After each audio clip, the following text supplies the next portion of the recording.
Hey there, I'm Brad Barton, and welcome to 1.21 Geekawatts, an extremely low-tech look at the 1.21 most interesting stories in geek pop culture today.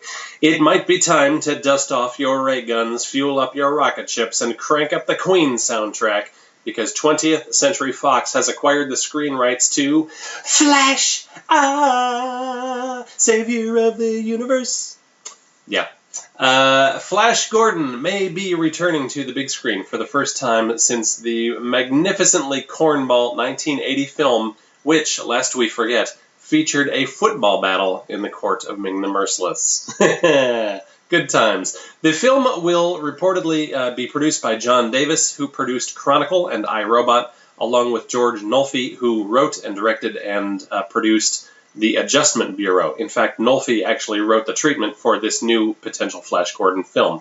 The character, of course, has existed since the 1930s, and in my opinion, if Hollywood is going to revive a franchise, this one makes sense. This is a good one. It's been sitting in the mothballs for a long time. It's an evergreen. Bring it on. And I say that not just because I was totally into the 1980s version of this movie.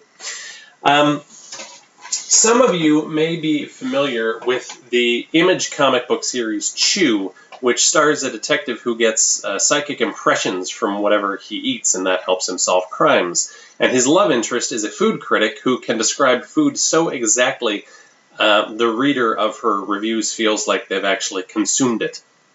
I don't know if that actually makes me feel hungry or totally grosses me out, but nonetheless, that's what the comic is about.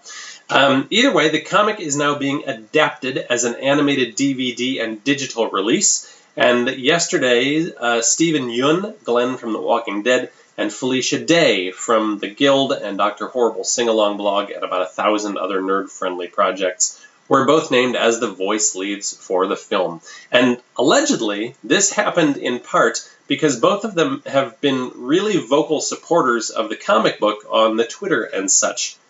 Wow, that's really kind of amazing that might result in a gig. You know what? That said, I'd like to try something, if you bear with me. Hey there, Kathleen Kennedy and J.J. Abrams. Hey, nice shirt, both of you. You know, I have always loved me some Star Wars. It dominated my childhood and has certainly taken a bite out of my adult life. Heck, I even co-wrote this game. That's true. That happened. What's that you say? Well, why, yes. Yes, I am an actor. Yes, I would portray a Gungan. Don't judge me! Maybe it'll work. Fingers crossed. Chew is not the first Image Comics property to be made into a film. For today's trivia question, I want you to name the Image character who got a big screen production in 1997. Starring Michael Jai White, that movie was... That's your cue. If you know the answer, you can leave the correct response in the comments section. The answer to yesterday's trivia question was Charlaine Harris, and no one knew the right answer. So better luck with today's question. Hey everyone, thank you as always for watching. I always appreciate the chance to nerd out with you. If you enjoyed this bite-sized chunk of geekitude, please do share it with a nerdy friend and help spread the word, won't you? You can always reach out to me and let me know how you think it's going, or if you have story suggestions, or you just wish to say, hello, Brad, I liked Flash Gordon too. There's no shame. There are support groups. You can leave those messages either in the comments section or over on Twitter. I'm at BradBarton72. That's all for today's 1.21 Geekawatts. I will see you tomorrow for another thrilling episode. Bye-bye, everyone.